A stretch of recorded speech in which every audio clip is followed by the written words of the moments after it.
The fear I felt for this is in a league of its own, she admits. It was a feeling of dread. The 2 nights before the first live show I couldn't sleep. I was terrified. I have been scared before. Margaret Thatcher was a huge one, and then I presented Central Weekend, which was a big, live debate show, which I'd always wanted to do. I was nervous and I can remember pacing up and down beforehand, but those things are in my line of work, whereas Strictly Come Dancing is completely outside my expertise. I've never regretted it. It's an incredible opportunity and it's a great joy to be surrounded by really talented people who love what they do, but when you are in that moment on the dance floor it's incredibly exposing. You're going to stand there and be judged on how you look, how you move and how you come across. It's a bit like a Roman circus. Despite her fears, Kaye and partner Kai Widdrington danced a sultry tango that turned them 21 points on the leaderboard, including a surprise 6 from notoriously difficult-to-please judge Craig Revel Horwood.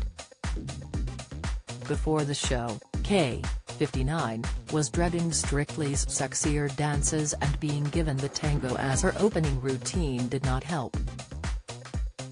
I was waiting on stage, standing in my dress with my fake drink thinking, oh my god, this looks like Grab a Granny night, she laughs.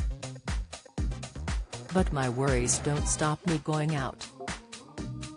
I'm a confident person and I'm not looking to seduce anyone. It's not really a set of skills that I need at this point in my life. It's left to Kaye's partner, Kaye, to ease the dance out of his nervous partner. He says, she was absolutely petrified, but you have to remember that Kaye has never danced in her life and she was about to do something in front of 10 million people, so I understand the nerves. It took a lot of courage, so for me it's a case of building up her confidence and making her believe that she can do it. And she's so determined. I don't think I've seen this level of perseverance from anyone I've taught before. We're supposed to start training at 10 a.m. and she gets there at 9 a.m. to get in an hour's practice before I arrive. Even though she puts herself down in a humorous way, she really does try hard.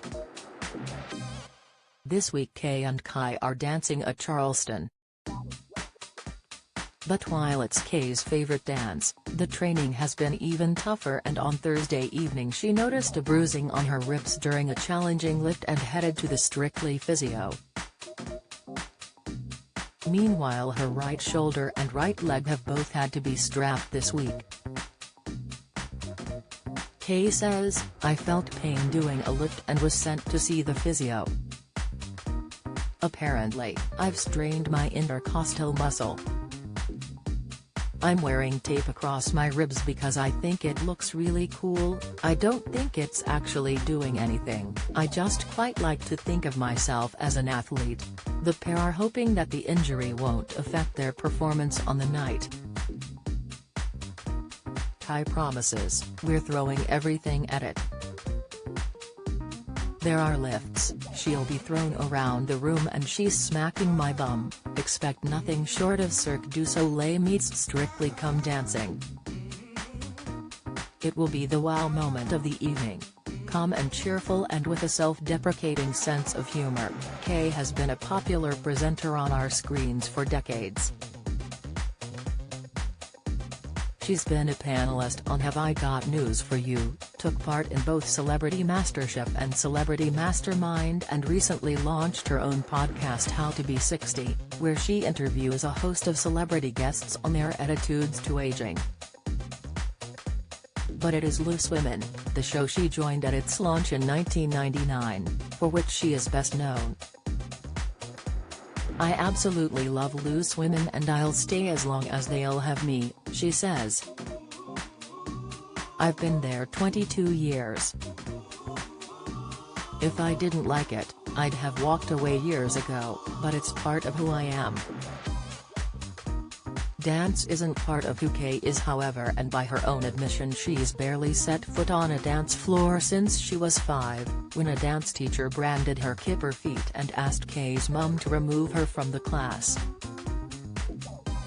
She credits partner Kaye with having instilled her with the confidence to try again. He's even-tempered, good-humored, patient, professional and a brilliant dancer.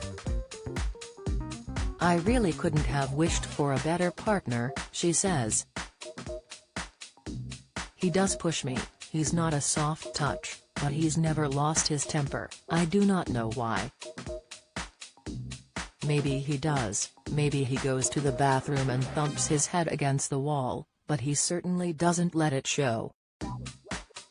Kaye lives in Glasgow with her tennis coach partner Ian and their 2 daughters, Charlie, 20, and Bonnie, 16, but she reveals they won't be in the Strictly studio audience watching her this weekend.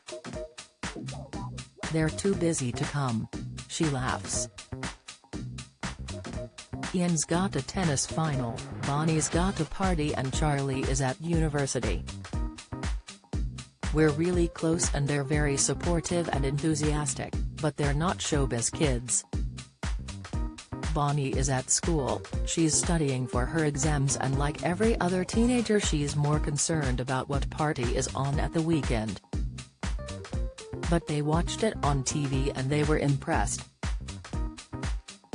They were prepared for the worst and girding their loins.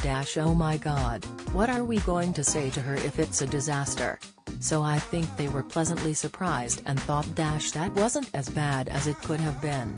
When her Strictly journey ends, Kaye is planning to devote more time to her podcast and perhaps try any other new challenges that come her way.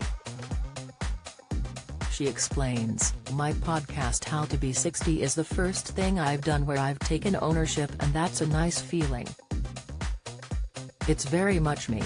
With television and radio, you've got management and all sorts of different people who have an opinion on what should and shouldn't go in the show, so it's nice to do something that I take control over. Apart from that, my main ambition at this age is very much not to get stuck. I don't want to be one of those people who do what they do because they've always done it. I want to keep changing, I want to do new things, I want to keep learning new things, I want to keep meeting new people and I want to stay interested in life." Meanwhile, however far she goes in Strictly, she says the experience has changed her for the better. "All those years I spent not dancing at weddings and parties and just standing at the bar saying, 'I can't dance', it was a waste," she reflects. "Because whether I could or couldn't dance, I should have just got up there and enjoyed it, like everybody else. I now realize that. So will Kaye now be the first to hit the dance floor whenever she gets the chance? Oh no, because everyone will expect me to do the bloody tango, won't they?" she laughs. Can you imagine the reaction I'd get to that at a Glasgow wedding? Strictly Come Dancing is on BBC One tonight at 6:30 p.m. Kaye Adams, How to Be 60 is available on all good podcast players, including Apple and Spotify.